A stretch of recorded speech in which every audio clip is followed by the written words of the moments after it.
Assalamualaikum warahmatullahi wabarakatuh. Kembali lagi di channel Portal Dimensi dan tentunya masih bersama saya Kang Slamet di sini. Kali ini Kang Slamet akan membawakan kisah yang berjudul Tragedi di Puncak Kambengan. Cerita ini ditulis oleh Indra Gunawan. Sebelum kita masuk ke ceritanya, buat kalian yang belum subscribe channel ini, tekan tombol subscribe-nya terlebih dahulu dan tekan tombol notifikasinya agar kalian tidak ketinggalan cerita terbaru dari Portal Dimensi. Gak usah berlama-lama lagi, langsung saja kita masuk ke ceritanya. Tragedi di Puncak Kambengan.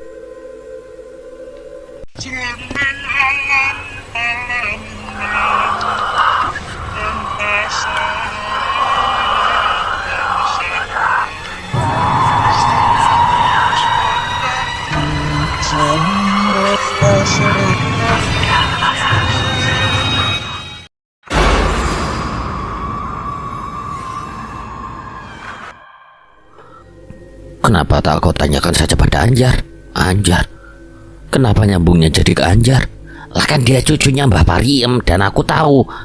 Baru beberapa hari di sini tapi kau sudah menaruh perhatian khusus pada si muka codet itu. Jahat betul kamu. Kenapa kau menyebutnya si muka codet?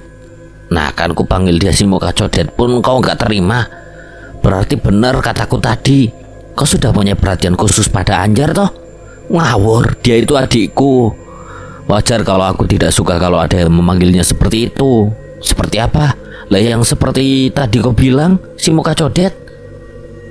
Siapa yang kau sebut si muka codet, ha? Tiba-tiba sebuah batu sebesar kepala tangan dilempar ke tengah nyala api unggun, lalu disusul dengan suara bentakan keras. Serempak Gali dan Prapto menoleh ke arah asal suara dan mereka sama-sama terperangah. Saat melihat Anjar telah berdiri di pinggir jalan sambil menatap ke arah mereka dengan tatapan penuh amarah. Anjar, kukira kau telah berubah setelah lama tinggal di kota kali. Tapi ternyata dugaanku salah. Kau masih sama saja. Kau masih tetap jahat kepadaku. Teganya kamu menyebutku dengan sebutan yang seperti itu. Anjar, maaf aku tadi itu bohong. Sial, ini semua gara-gara kamu sih, Brap. Bakalan perang besar nih sepertinya. Anjar, tunggu. Gali berseru sambil mencoba mengejar Anjar. Anjar yang sadar bahwa Gali mengikutinya justru semakin mempercepat langkahnya, membuat Gali mau tak mau harus berlari-lari kecil untuk bisa menjajari langkah gadis itu. Anjar, maaf, yang tadi itu tidak seperti yang kau kira. Bukan aku yang menyebutmu. Apa? Anjar mendengus sambil terus berjalan dengan langkah tergesa. Si muka. Aku tidak akan mengulangi kata-kata itu karena aku tahu itu sangat menyakiti perasaanmu. So perhatian. Prapto yang bilang begitu tadi, aku justru mengingatkan dia agar tidak memanggilmu begitu. Memanggilku apa? Si muka codet. Apa? Coba kau ulangi sekali lagi. Aku bodoh. Anjar, aku minta maaf dan sebagai permintaan maafku, sudikah kiranya kau singgah sejenak ke rumahku? Kebetulan aku dan Prapto tadi sedang akan memanggang ayam, jadi kau pikir aku bisa kau rayu hanya dengan panggang ayam? Bukan begitu maksudku, tapi kau kebanyakan tapi. Kita saudara, Jar, dan sudah 10 tahun kita nggak ketemu. Ada banyak hal yang ingin ku ceritakan. Ada banyak hal juga yang ingin ku tanyakan kepadamu, jadi itu gak penting. Ya mungkin itu tidak penting bagimu, tapi bagiku itu sangatlah penting. Kita saudara, Jar, tidak seharusnya kita saling bermusuhan seperti ini. Aku tahu dulu ayahku telah membuat kesalahan fatal yang mengakibatkan hilangnya kedua orang tuamu. Aku minta maaf untuk itu dan aku sengaja kembali ke desa ini untuk memperbaiki hubungan kita. Kita sudah sama-sama tidak memiliki orang tua, Jar. Jadi alangkah baiknya kalau kita stop. Jangan pernah bawa-bawa nama orang tuaku dan jangan sok pintar menasihatiku. Kau hanya bocah ingusan yang tidak tahu apa-apa soal orang tua kita kali. Jadi jangan sok mengguruiku. Justru itu, Jar. Aku yang hanya bocah ingusan dan tidak tahu apa-apa ini ingin tahu banyak darimu soal apa yang dulu sebenarnya terjadi di antara kedua orang tua kita. hingga membuatmu dan juga nenekmu benci setengah mati kepada bapakku yang bahkan juga sudah mati. Benar, ternyata dugaanku, kau memang tidak tahu apa-apa. Salah kalau kau menganggap aku dan nenekku membenci bapakmu. Jadi, panjang ceritanya. Aku siap mendengarkan, Jar, meski harus begadang sampai subuh sekalipun. Ikut aku. Kemana? Ke rumahku lah. Kau pikir aku akan menceritakan kisah yang sangat panjang itu di jalan seperti ini? Apa enggak sebaiknya di rumahku aja, Jar? Kenapa aku takut dengan nenekku? Iya, tidak. Maksudku nggak enak dilihat orang kalau kita ngobrol semua berdua di rumahmu. Biar bagaimanapun, kita adalah laki-laki dan perempuan yang telah beranjak dewasa. Kalau di rumahku kan ada Ajeng dan juga Arum. Di rumahku atau tidak sama sekali. Tapi di rumahku juga ada nenekku. Jadi kita tidak hanya berdua di sana. Seru Anjar sambil kembali berjalan. Mau tak mau Galih pun akhirnya mengikuti gadis itu meski sambil mengumpat pelan. Waduh. Galih berdiri mematung di tengah halaman yang tidak begitu luas itu. Ia sedikit bimbang akan apa yang harus ia lakukan sekarang. Begitu tiba di rumah itu tadi, Anjar langsung masuk begitu saja ke dalam rumah tanpa mengajaknya. Bahkan sekedar menyuruhnya duduk di lincak yang ada di teras pun tidak. Anjar, kau benar-benar belum berubah. Galih tersenyum samar. Senyum yang hanya mampu bertahan sesaat karena begitu melihat keadaan rumah yang sangat tak layak itu. Senyum Galih langsung memudar dan berganti dengan rasa terenyuh yang teramat sangat. Bagaimana tidak? Rumah berlantai tanah dengan dinding gedek anyaman bambu itu sama seperti kebanyakan rumah di desa ini. Terlihat sangat bobrok. Dinding-dinding anyaman bambunya telah koyak dan berlubang bekas dimakan rayap. Sebagian ditambal sekenanya dengan sisa-sisa kain rombeng. Sebagian dibiarkan menganga begitu saja sehingga kalau ada orang atau binatang-binatang liar yang iseng, bisa saja menerobos masuk dengan sangat mudah. Pintu dan jendelanya pun demikian adanya. Keropos di sana-sini dan bertambal-tambal sedemikian rupa. Jelas itu adalah hasil karya tangan terampil Anjar. Salah satu jendela bahkan sudah tak berdaun lagi. Hanya ditutup dengan karung goni bekas yang dipakukan secara serampangan pada ambangnya. Di bagian atap nampak jelas sorot cahaya dari lampu sentir. Dari dalam rumah yang menerobos keluar dari lubang-lubang yang tercipta oleh genteng yang telah bergeser dari tempatnya. Andai hujan turun, Galih yakin Anjar pasti akan dibuat sibuk untuk menampung air hujan yang bocor masuk ke rumahnya dengan ember ataupun baskom. Posisi rumah itu juga sudah tidak tegak lagi. Sedikit miring ke kiri beberapa derajat, tinggal menunggu waktu saja untuk nanti roboh dan menimpa penghuninya.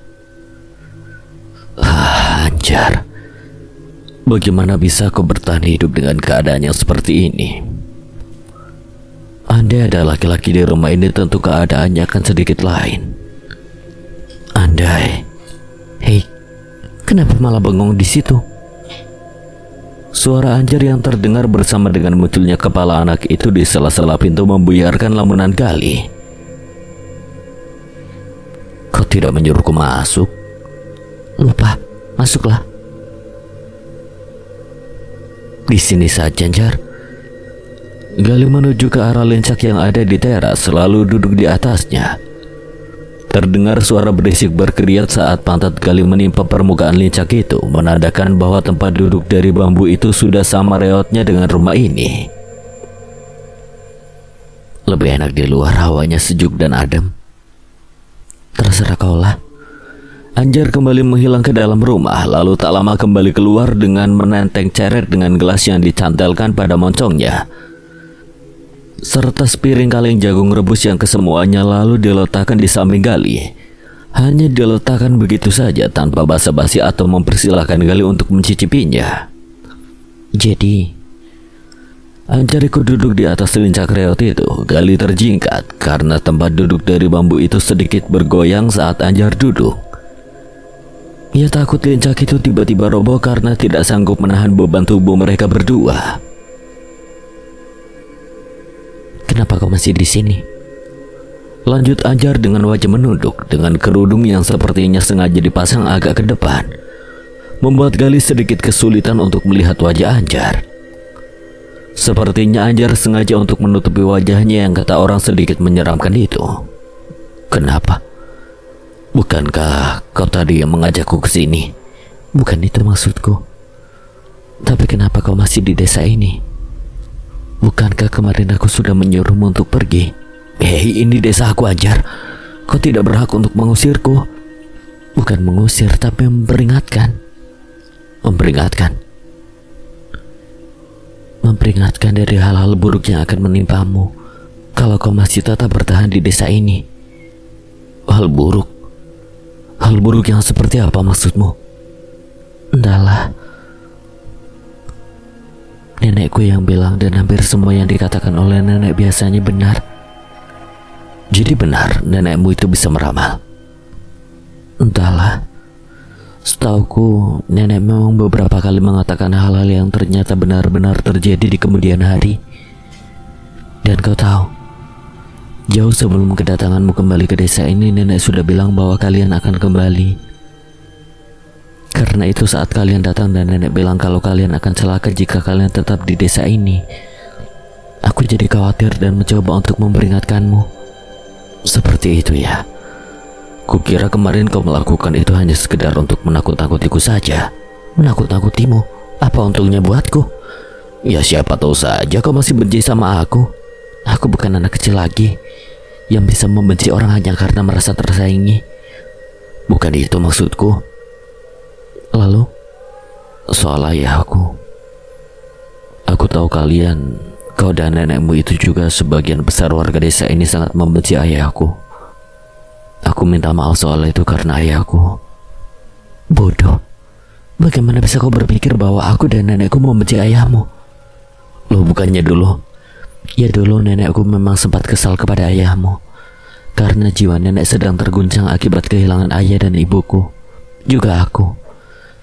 Tapi perlu kau tahu, Gali, setelah kematian ayah dan ibumu, nenek mengalami guncangan jiwa yang lebih hebat lagi. Rasa bersalah terhadap kedua orang tuamu ditambah rasa berduka akibat hilangnya ayah dan ibuku membuat nenek menjadi gila. Gila? Ayolah, kau pasti sudah tahu bahwa hampir semua warga desa ini menganggap nenekku gila. Rasa bersalah karena merasa bahwa secara tidak langsung neneklah yang menyebabkan kedua orang tuamu mengakhiri hidupnya dengan cara yang tragis, serta penyesalan karena sebelum nenek sempat menembus kesalahannya, kalian sudah diboyong pergi ke kota, membuat nenek benar-benar terguncang saat itu. Dan sejak saat itulah nenek sering melakukan hal-hal yang aneh. Kau pasti tahulah, si Prapto itu pasti sudah bercerita banyak padamu. Ya, memang Prapto sudah banyak bercerita, tapi aku tidak sepenuhnya percaya sebelum kau sendiri yang menceritakannya. Ayahmu itu Pak Ade Marsudi maksudku. Seharusnya aku berterima kasih padanya karena berkat ayahmu, kedua orang tuaku mungkin masih bisa selamat sampai sekarang. Kalau saja ayahku bukanlah orang yang keras kepala. Maksudmu?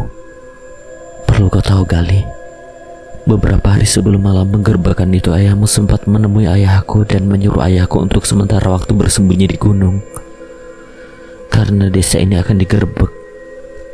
Tapi ayahku yang keras kepala tidak mempercayainya. Hingga saat malam naas itu tiba, ayahmu pun masih datang sebagai pahlawan. Ia mendahului tentara-tentara lain mendobrak rumahku dan menyuruh kami lari ke gunung lewat pintu belakang. Sayangnya meski ayahmu telah berusaha mati-matian untuk menyelamatkan keluargaku, bahkan sampai mempertaruhkan posisinya sebagai anggota tentara, usaha ayahmu sepertinya sia-sia. Beberapa orang mempergoki kami yang lari ke gunung.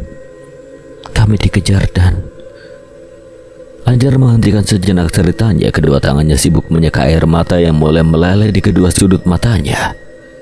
Ya, Anjar menangis. Gadis keras kepala yang selalu terlihat tegar itu menangis. Sudahlah, tidak perlu kau ceritakan kalau itu hanya akan menguak luka lama di hatimu.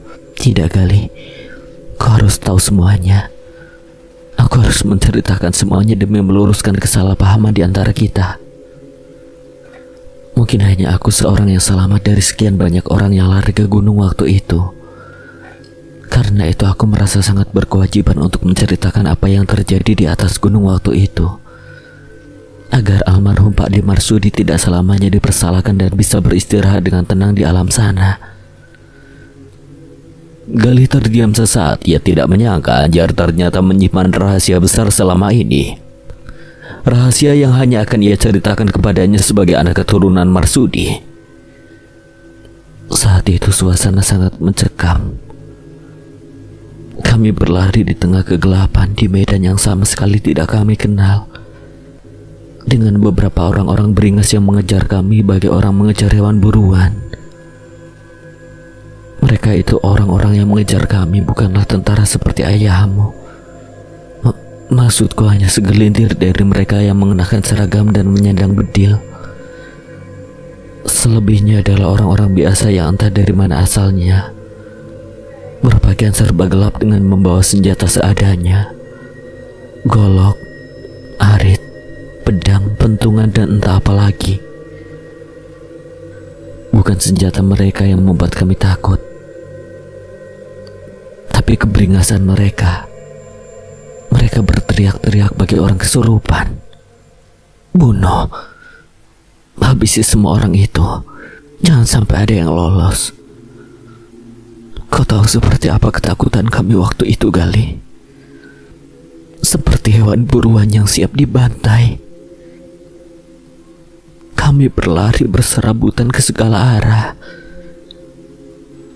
Di antara teriakan-teriakan caci maki, letusan senjata dan peluru yang berdesingan di medan gunung yang masih perawan,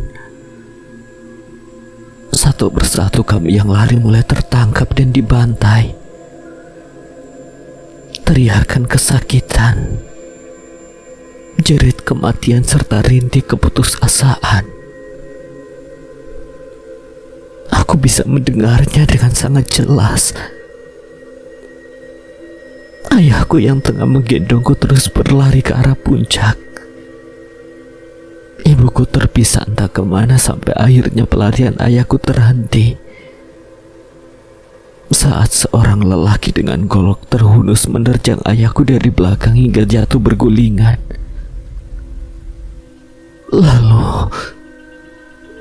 Lalu ayah melemparku jauh ke tengah semak-semak. Benar-benar dilempar seperti orang melempar sampah. Dan dari balik semak itulah masih sempat ku dengar ayah berteriak menyuruhku untuk lari. Lari sejauh mungkin, anakku. Selamatkan dirimu, maafkan ayah yang tidak bisa melindungimu. Menangis waktu itu, Gali. Benar-benar menangis tanpa suara. Hanya air mata yang membanjiri di wajahku. Dan dari balik derai air mata yang membuat pandanganku mengabur, samar-samar bisa kulihat ayahku terus berjibaku dengan laki-laki yang secara membabi buta mengayunkan goloknya ke tubuh ayahku yang sudah tergeletak tak berdaya. Bau amis darah seketika menyeruak ke indera penciumanku, membuat aku sadar bahwa tidak ada lagi yang bisa kulakukan untuk menyelamatkan ayahku. Apalagi laki-laki itu kini berdiri dan menatap bengis ke arah semak-semak tempatku berdiri, dengan golok yang telah bersimbah darah terhunus di tangannya. Lari, hanya itu yang terbesit di pikiranku saat itu. Lari berlari secepat dan sejauh mungkin untuk menyelamatkan diriku. Tanpa berpikir lagi kemana aku harus lari di tempat yang gelap dan asing itu. Hingga akhirnya saat orang itu hampir berhasil menangkapku, jurang menganga di hadapanku menyelamatkan hidupku. Jurang. Ya, entah apa yang ada di pikiranku waktu itu. Aku lebih memilih untuk melompat ke dalam jurang daripada harus tertangkap oleh laki-laki yang haus darah itu. Beruntung mungkin Tuhan belum mengizinkan aku untuk mati. Tubuhku tersangkut di sebuah akar pohon yang mencorok keluar di tebing jurang. Hingga tubuh kecilku selamat dari ancaman batu-batu padas yang siap menungguku di dasar jurang. Di tebing jurang itulah aku mendapatkan luka ini. Lalu bagaimana aku bisa selamat dan kembali ke desa ini? Cukup panjang perjuangan yang kulalui waktu itu. Aku bertahan di tebing jurang itu hampir semalaman, meringkuk sambil memeluk tonjolan akar itu hingga pagi hampir menjelang. Menahan rasa sakit dan takut, berusaha untuk tetap sadar dan tidak sampai pingsan. Hingga saat fajar menyingsing di ufuk timur, dan aku benar-benar yakin bahwa orang-orang beringas itu telah pergi.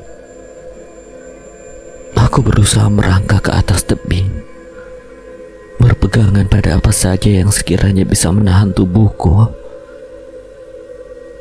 Dengan sisa-sisa tenaga yang kumiliki, bukan usaha yang mudah, mengingat usiaku yang baru 10 tahun.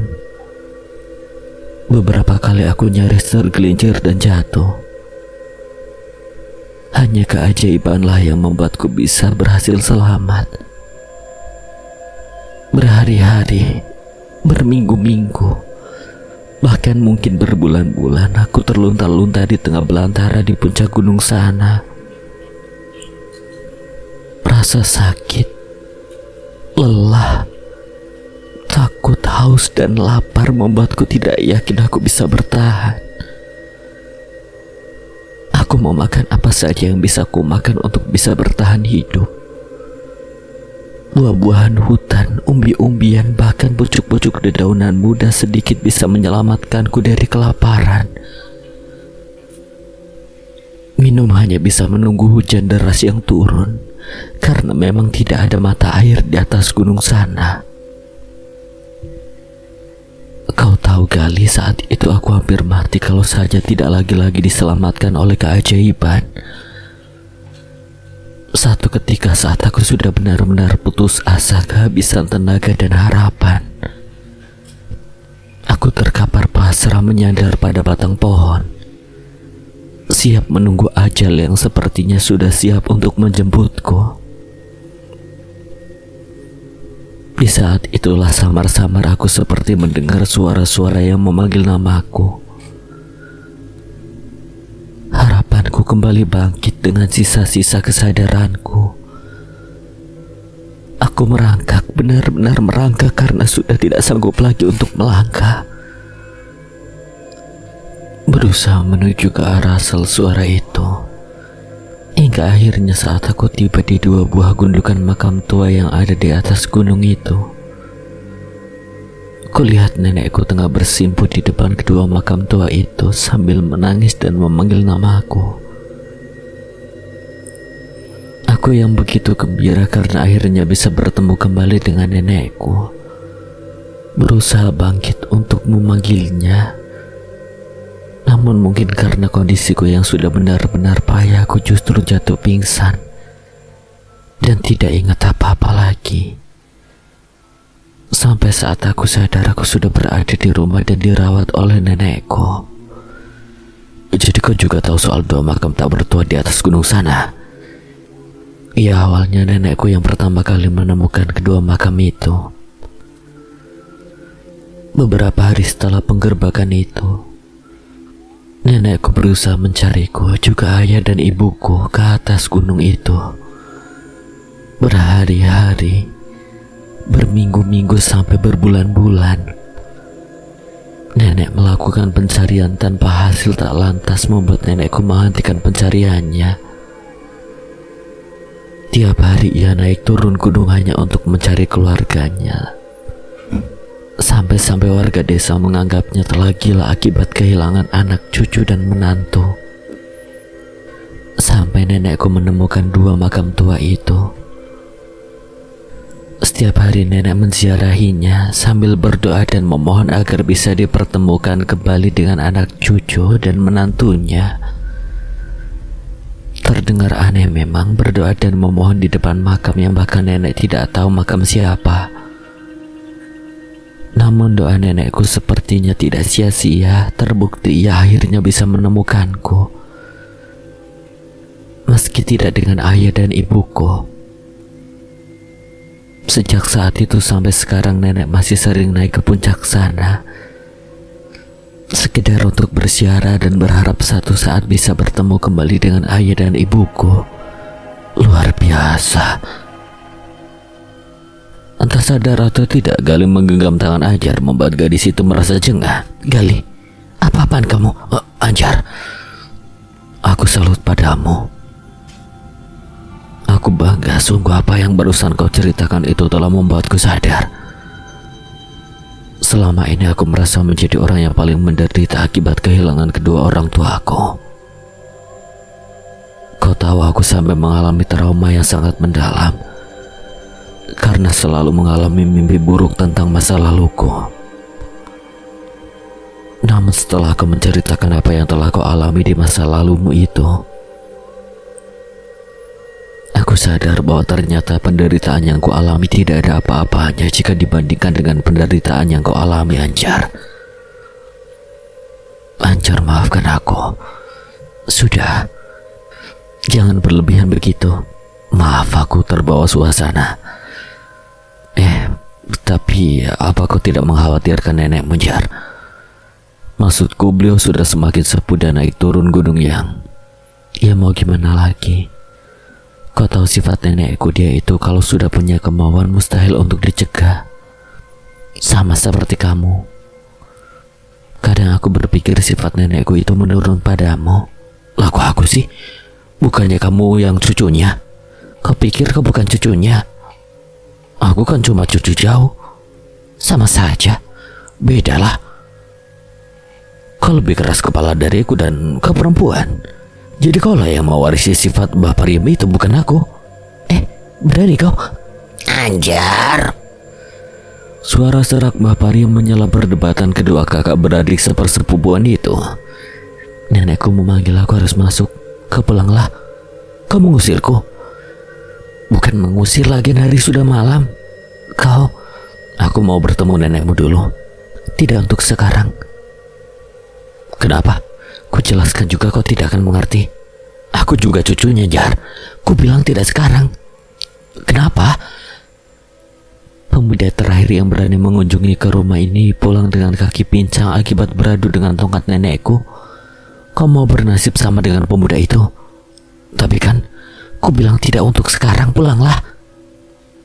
Iya, aku pulang.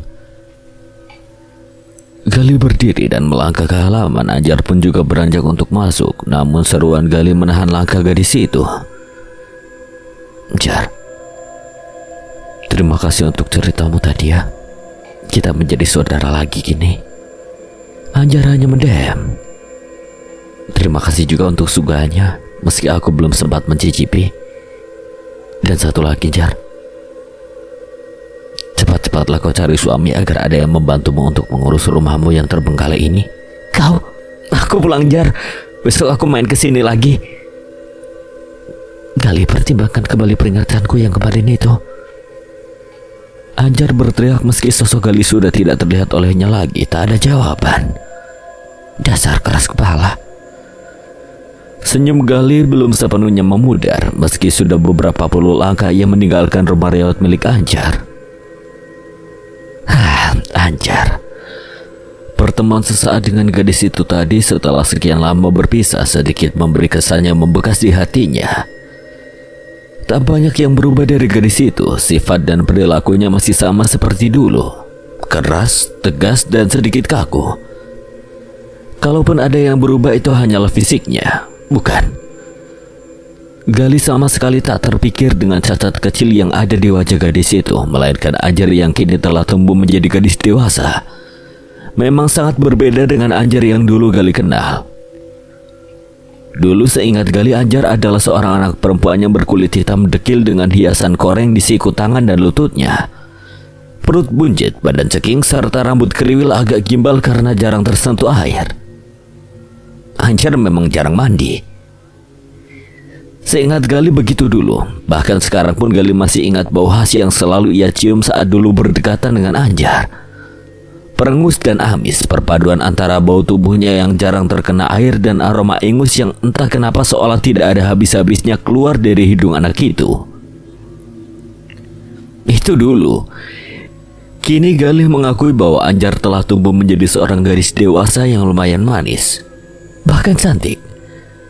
Kulitnya memang masih hitam tapi manis, rambutnya memang masih kriwil tapi sudah tidak gimbal lagi. Hidung kecilnya yang sedikit pesek juga kini terlihat bersih, tidak ada noda ingus lagi di sana. Matanya berbinar dan bahkan bekas luka di wajah gadis itu sama sekali tidak mampu menodai kecantikan gadis itu. Sayang, Anjar selalu menyembunyikan kecantikannya di balik kerudung yang selalu dikenakannya. Anjar. Kenapa aku jadi kepikiran sih sama Anjar? Apa jangan-jangan? Gali lagi-lagi tersenyum sambil terus berjalan, senyum yang kemudian tertahan manakala matanya menangkap beberapa sosok manusia yang berkerumun di depan pos kamling sambil berseru gaduh. Pateni wae wes, batange gua ning kali. Pateni ae. Kebiasaan kalau dibiarkan besok-besok pasti dia mencuri lagi. Yen gak diobong urip-uripan ae. Kubur hidup-hidup saja di kuburan biar jadi makanan cacing. Kantong neng alas kambengan wae. Ben dipangane munyo. Monyet doyan bagi manusia yo, Kang. Lampuh. Aku dudu munyo kombo tekoi. Orang-orang itu berseru marah sambil menendang-nendang dan menginjak-injak sesuatu yang mereka kerubungi.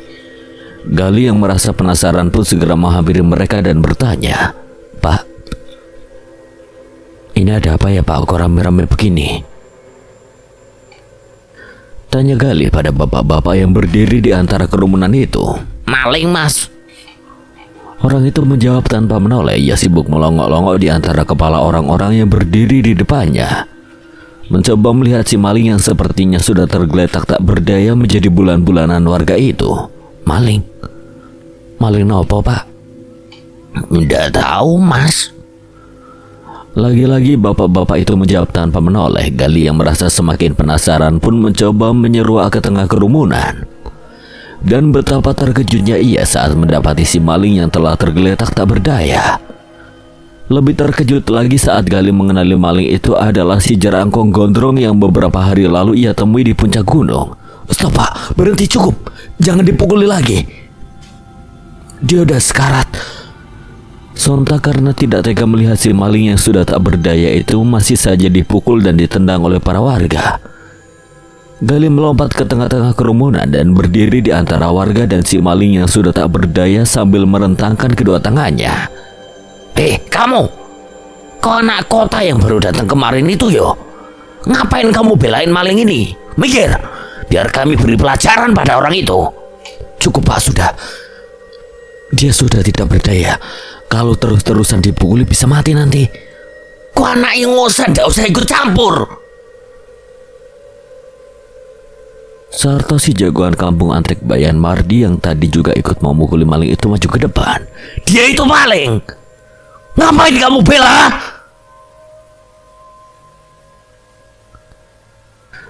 Saya tahu dia maling, Kang, tapi bukan begini caranya. Walah, kokean cocot. Sarto mendorong bahu Gali hingga pemuda itu nyaris terjengkang ke belakang. Mikir, atau kamu ikut kami ajar karena mau bela maling ini? Aku bukan membela dia, Kang, tapi tidak sepantasnya juga dia diperlakukan seperti ini. Apa nih sing ora pantas? Dia itu maling. Kamu mau membela maling lah? Cawingi sore mau sok-sokan jadi pahlawan. Aku tahu kok anak Marsudiang. Jangan bawa-bawa nama bapakku, Kang. Kenapa memangnya? Dah bapak dan anak sama saja. Bisanya semua bikin susah orang. Gali menyambar ke arah baju Sarto lalu menariknya ke depan hingga wajah mereka kini saling berhadapan.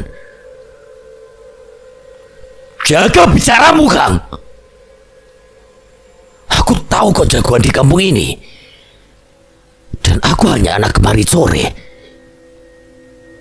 Tapi jangan pikir kalau aku takut sama sampean. Sekali lagi sampai nyebut nama bapakku, aku jamin besok sampean sudah tidak punya kesempatan untuk melihat matahari terbit lagi. Sarto terperangah. Ia tak menyangka Gali berani bertindak senekat itu, hendak melawan, tapi ia merasa ragu. Ia ingat kata-kata Bayan Marsudi kemarin. Gali memang hanya seorang anak ingusan, tapi di belakangnya ada Pak D-nya yang punya pangkat dan jabatan. Belum lagi melihat gerakan tangan Gali yang begitu cepat saat menyambar ke arah baju tadi. Sedikit banyak Sarto bisa menebak kalau Gali juga menguasai ilmu bela diri. Mungkin hasil didikan Pak D-nya yang tentara itu. Alhasil Sarto hanya berani membalas tatapan mata Gali dengan matanya, tanpa berani berbuat lebih. Sekarang saya tanya sama sampean semua. Saya mau tanya apa yang dicuri orang ini, hingga sampean semua merasa berhak untuk menghakimi orang ini dengan cara seperti ini. Warga yang masih berkerumun hanya diam. Satupun tidak ada yang memberi jawaban.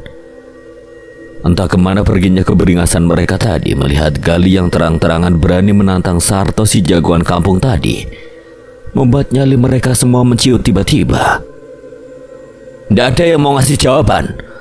Atau memang sampean semua tidak tahu orang ini tadi sebenarnya mencuri apa?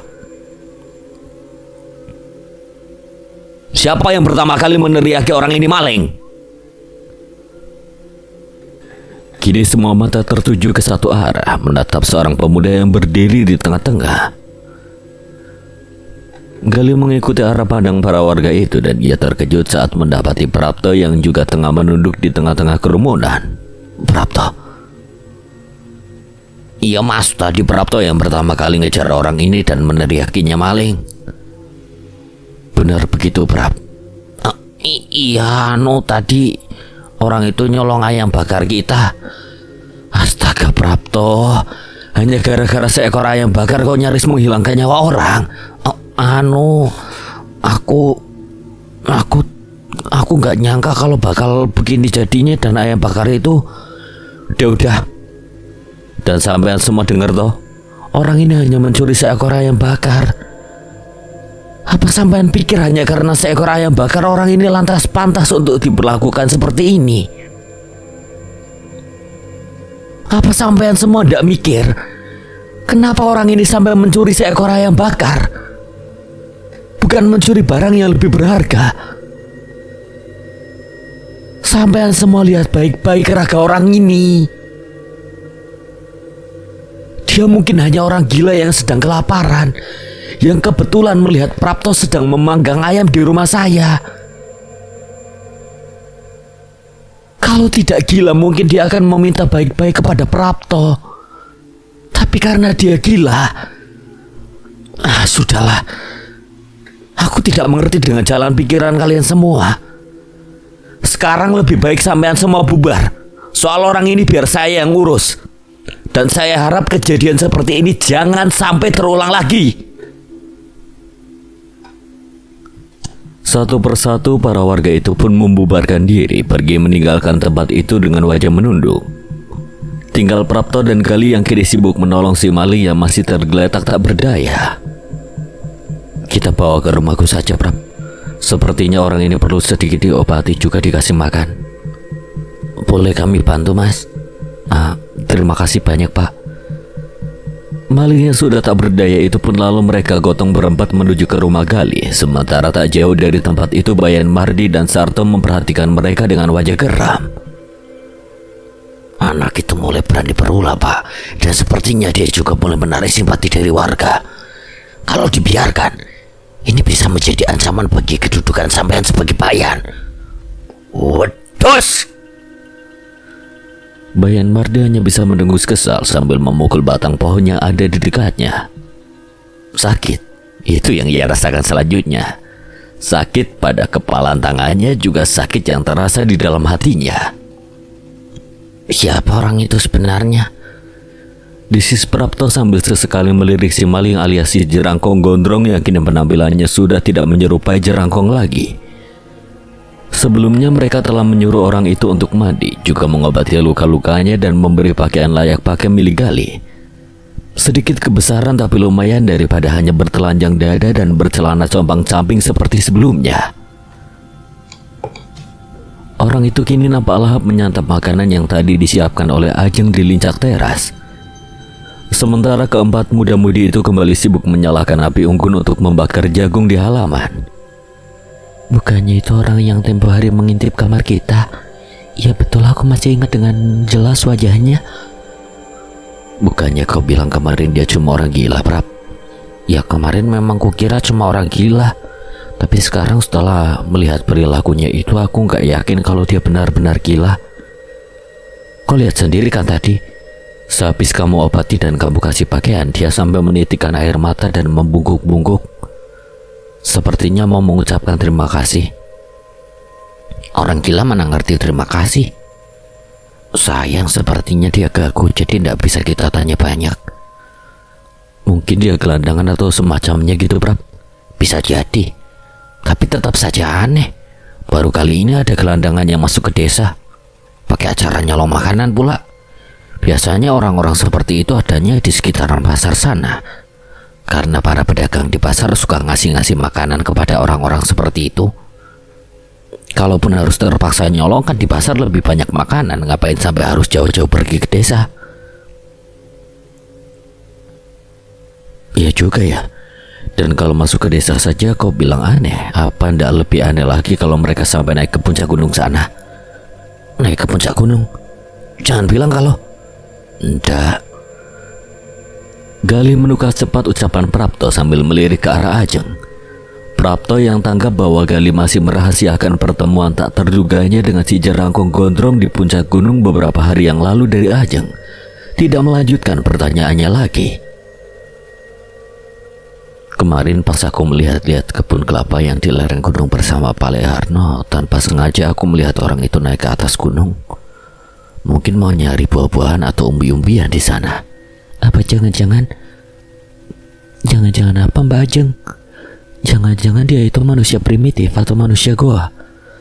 Atau malah penduduk suku pedalaman yang tinggal di hutan yang di atas gunung sana? Ajeng. Di sini mana ada orang yang seperti itu? Suku pedalaman kan adanya di hutan Borneo sana. Ya siapa tahu aja, Mas. Penampilannya tadi itu sudah seperti... Mungkin penduduk dari desa yang ada di balik gunung sana sengaja datang kemari untuk mencari makanan. Karena aku dengar desa-desa di sana sering mengalami masa-masa pacaklik. Bisa jadi dan... itu orangnya sudah selesai makannya dan dia menuju kemari. Si jerangkong gondrong itu sepertinya hendak pamit dan berterima kasih dengan bahasa isyarat yang tidak begitu dimengerti oleh keempat muda-mudi itu. Ajeng segera memberikan beberapa bungkus makanan dan juga sekantong besar jagung muda untuk dibawa pulang oleh orang itu. Sementara Gali menasehatinya agar lain kali kalau butuh makan lagi, ia tidak perlu untuk mencuri, cukup datang ke rumah itu dan Gali akan dengan senang hati memberinya makanan. Mas, kok Mas Gali nyuruh orang itu datang ke sini lagi sih? Loh, memangnya kenapa toh? Salah? Enggak sih, cuma takut aja. Gimana nanti kalau dia datang pas Mas Gali nggak ada di rumah? Aku kan takut, Mas. Kenapa harus takut, Jeng?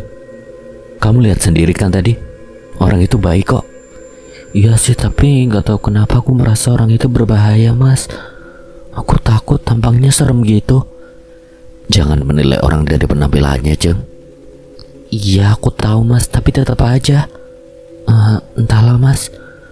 Firasatku mengatakan kalau orang itu berbahaya. Gali hanya tersenyum sambil membelai rambut Ajeng. Gali mencoba meyakinkan sang adik yang masih merasa khawatir. Sebuah kekhawatiran yang sebenarnya tak beralasan, namun bisa saja menjadi sebuah kenyataan. Karena naluri seorang perempuan itu biasanya sangatlah tajam. Sepeninggal si Jerangkong, Gali dan Prapto juga Ajeng dan Arum kembali melanjutkan acara bakar jagung mereka, namun sepertinya cuaca malam ini kurang mendukung. Langit mulai menggelap dan kilat mulai bergemerlapan menyambar-nyambar. Angin pun bertiup sedikit lebih kencang, pertanda kalau hujan lebat akan segera turun. Prapto pun mau tidak mau harus pamit pulang dengan membawa beberapa tangkal jagung bakar yang telah matang. Sementara Gali, Ajeng dan Arum segera beranjak masuk ke dalam rumah. Malam beranjak semakin larut saat gerimis mulai turun rintik-rintik. Lalu tak lama berubah menjadi hujan deras yang disertai angin kencang. Hujan badai. Desa Margopuro yang sejatinya memang selalu sepi di malam hari, malam ini menjadi semakin sepi. Seolah berubah menjadi desa mati. Bahkan para peronda pun langsung hibrid pulang ke rumah mereka masing-masing begitu rinai gerimis mulai turun tadi. Siapa juga yang mau nekat berbuat jahat di tengah hujan badai begini? Demikian pikir para peronda itu. Namun sepertinya tak semua orang terpengaruh oleh lebatnya hujan yang disertai angin kencang itu. Terbukti di sebelah selatan desa, tepatnya di jalan setapak yang menuju ke arah gunung. Nampak samar-samar sosok bayangan yang melangkah terseok-seok menyusuri jalanan yang gelap dan terjal. Sesosok tubuh kurus kering yang memanggul kantong besar yang sepertinya terlalu berat untuk ukuran tubuh yang kerempeng. Sosok itu melegu kesal sambil menengadah ke atas, manakala titik-titik gerimis mulai menimba kepalanya. Ia lalu semakin mempercepat langkahnya, terseok-seok dengan beban yang berat di pundaknya, mendaki jalanan terjal yang mengarah ke puncak gunung. Iya, sosok itu adalah si Jerangkong Gondrong, tapi mau kemana dia? Kenapa malam-malam buta begini justru menuju ke arah gunung? Apakah benar dia adalah warga salah satu desa yang ada di balik gunung sana, seperti dugaan Prapto sore tadi? Kalaupun iya, harusnya ia lebih memilih jalan memutar melalui sebelah barat gunung daripada harus susah-susah mendaki di tengah malam begini. Ndak kemana dia? Mungkin hanya dia seorang yang tahu. Jadi mari kita ikuti saja perjalanannya. Hujan yang semakin deras membuat si Jerangkong Gondrong semakin mempercepat langkahnya. Andai tidak ada beban kantong besar di pundaknya, tentu perjalanannya akan sedikit mudah. Sepertinya gadis yang tadi memberinya bahan-bahan makanan itu terlalu banyak mengisi kantong itu tanpa memperhitungkan kekuatan dan medan berat yang akan ia tempuh. Tapi tak apa, ia senang bisa mendapatkan banyak bahan makanan, bahkan tanpa harus mencuri ataupun mengorek-ngorek tempat sampah di pasar seperti biasanya. Baginya makanan adalah segalanya, lebih penting dari apapun. Dan ia sangat bersyukur bisa bertemu dengan orang-orang baik yang mau menolongnya. Kalau tidak ada pemuda tampan tadi, tentu malam ini ia sudah mati di tangan warga yang beringas itu. Sosok itu tersenyum samar ingat akan pesan si pemuda tadi bahwa ia bisa datang kapan saja kalau membutuhkan makanan. Membuat semangatnya bangkit kembali, rasa lelah dan dingin tidak ia rasakan lagi. Sudah terbayang wajah berseri sang istri saat melihatnya pulang dengan membawa banyak bahan makanan. Sosok itu pun semakin mempercepat langkahnya. Sampai di puncak, sosok itu berhenti sesaat. Sepertinya ia butuh sedikit waktu untuk istirahat sejenak, mengumpulkan tenaga dan mengatur nafasnya yang sudah nyaris putus. Sebelum melanjutkan perjalanan, samar-samar di antara derasnya hujan, ia sudah bisa melihat kelap-kelip lampu minyak tanah yang menerobos keluar dari bilik rumahnya. Sosok itu kembali tersenyum, lalu bergegas menuruni lereng bagian selatan gunung. Hujan telah mereda, tinggal menyisakan rintik gerimis saat sosok itu sampai di rumahnya. Bukan rumah sepertinya, tapi lebih tepat untuk disebut gubuk, reot dan kumuh, berdinding kulit kayu dan beratap daun kelapa yang dianyam sedemikian rupa. Terlihat aneh kalau ternyata sosok itu tinggal di sebuah gubuk yang berada di lereng gunung. Dan yang lebih aneh lagi, ada sekitar 5 atau 6 gubuk yang sama yang terpencar tak beraturan di lereng gunung yang sedikit landai itu, membentuk semacam perkampungan kecil yang tersembunyi di tengah lebatnya hutan. Sosok itu mengetuk pintu sampai beberapa kali. Baru pintu gubuk itu terbuka, menampakkan sosok seorang perempuan yang menyambut kedatangan si laki-laki dengan wajah cemas. Kang Gago dari mana saja? Sampai malam begini baru pulang dan kenapa wajahmu babak belur begini? Sambut si perempuan yang sepertinya adalah istri si laki-laki yang ternyata bernama si Gago tersebut. Si Gago melegu-legu sambil menyerahkan kantong yang dibawanya kepada sang istri. Apa ini? Makanan. Pantas saja kau sampai malam begini baru pulang. Tapi dapat makanan dari mana sebanyak ini? Si Gago duduk di depan tungku perapian dan menyalakan api sambil berdiam untuk mengeringkan tubuh dan pakaiannya yang basah kuyup. Ia lalu menceritakan apa yang baru saja ia alami seharian tadi, di mana ia nyaris saja dibakar hidup-hidup oleh warga karena ketahuan mencuri makanan. Kalau saja tidak ditolong oleh seorang pemuda baik yang bahkan mengajaknya ke rumahnya, mengobati luka-lukanya dan memberinya banyak makanan. Tentu semua itu ia ceritakan dengan bahasa isyarat dan mulut berahu-ahu karena ia memang Gago sama sekali tidak bisa berbicara. Jadi sampai nekat datang ke desa larangan itu. Alah Kang, koyo nekat sampean ini. Sudah tahu itu desa larangan, kita bisa celaka kalau ke sana. Kok bisa-bisanya sampean?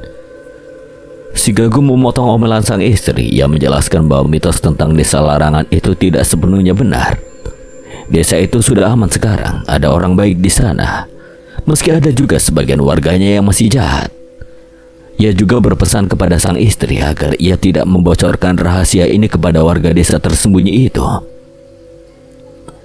Satu kesalahan yang fatal sebenarnya, karena sebuah rahasia bukanlah menjadi rahasia lagi kalau diketahui oleh lebih dari satu orang. Apalagi perempuan bukanlah tempat yang tepat untuk menyimpan rahasia. Maaf buat para sistra, bukan bermaksud untuk menyinggung lo ya. Dan tanpa disadari oleh si Gago, apa yang ia ceritakan kepada sang istri tersebut bisa mendatangkan malapetaka tidak saja kepada si pemuda tampan yang tadi menolongnya, tapi juga semua warga desa yang mereka sebut sebagai desa larangan itu. Si perempuan mendengarkan cerita itu sambil membagi bahan-bahan makanan yang tadi dibawa oleh sang suami menjadi 2 bagian. Sudah menjadi aturan di desa tersembunyi itu bahwa setiap warganya yang baru kembali dari turun gunung dan mendapatkan makanan atau apapun itu, maka harus dibagi 2 dengan ketua desa, sebuah aturan yang sangat memberatkan sebenarnya, mengingat betapa susahnya mereka untuk mendapatkan makanan. Tapi mau bagaimana lagi? Aturan tetaplah aturan, meski hanya dibuat secara sepihak oleh sang ketua desa. Mereka harus mematuhinya. Itu kalau mereka tidak mau celaka. Orang yang mereka sebut sebagai ketua desa itu dulu memang mereka anggap sebagai pahlawan karena telah menyelamatkan mereka dari kejaran orang-orang yang memburu mereka saat terjadi ontran-ontran 10 tahun yang lalu. Sebagai seorang bekas pejuang yang sering ikut bergerilya dulu, si ketua dengan mudah bisa mengecoh dan meloloskan diri dari para pengejarnya. Sebuah jasa yang sangat besar yang harus mereka bayar dengan mahal pula. Mereka yang berhasil diselamatkan dijadikan budak oleh si ketua. Setiap hari yang laki-laki harus turun gunung ke desa-desa yang ada di sebelah selatan gunung mencari makanan dan segala kebutuhan mereka dengan segala cara. Memulung, mengemis atau bahkan mencuri sekalipun. Pun si ketua tidak peduli, yang penting saat kembali mereka harus mendapatkan hasil yang nantinya akan dibagi 2 dengan sang ketua. Mereka yang telah berhutang budi pada si ketua tidak bisa berbuat banyak, meski awalnya mereka masih takut-takut untuk turun gunung. Mereka adalah buronan dan bisa saja ada kemungkinan tertangkap saat muncul di keramaian. Namun desakan dari si ketua juga tidak bisa mereka bantah. Asal turun ke lereng selatan tidak jadi masalah, kata si ketua, kecuali ke lereng utara tempat desa mereka berasal. Si ketua melarang keras warganya karena bisa saja warga sana akan mengenali mereka. Bahkan si ketua menyebut desa Margopuro, desa tempat asal mereka, sebagai desa larangan. Sebagai pengingat bahwa semua warga desa tersembunyi itu dilarang keras pergi ke lereng utara. Untuk mencegah hal-hal yang tidak diinginkan, akhirnya saat turun gunung mereka menyamar menjadi orang gila atau pengemis, meminta-minta atau mengais-ngais sisa-sisa makanan di tempat sampah yang ada di pasar. Orang-orang di desa lereng selatan yang lambat laun mulai menyadari kehadiran mereka, lalu menjuluki mereka dengan sebutan Wong Suwung. Kini telah 10 tahun berlalu, mereka belum sadar juga bahwa keadaan desa asal mereka telah berubah. Mereka masih merasa bahwa mereka adalah buronan yang akan ditangkap kalau berani kembali ke desa itu. Hanya si Gagu yang tahu, dan dia telah menceritakan kepada sang istri. Membuat sang istri yang tiba-tiba merindukan desa tempat asalnya itu menjadi tak sabar ingin menceritakannya kepada para tetangga dan mengajak mereka untuk kembali ke desa dan mulai hidup dengan normal kembali.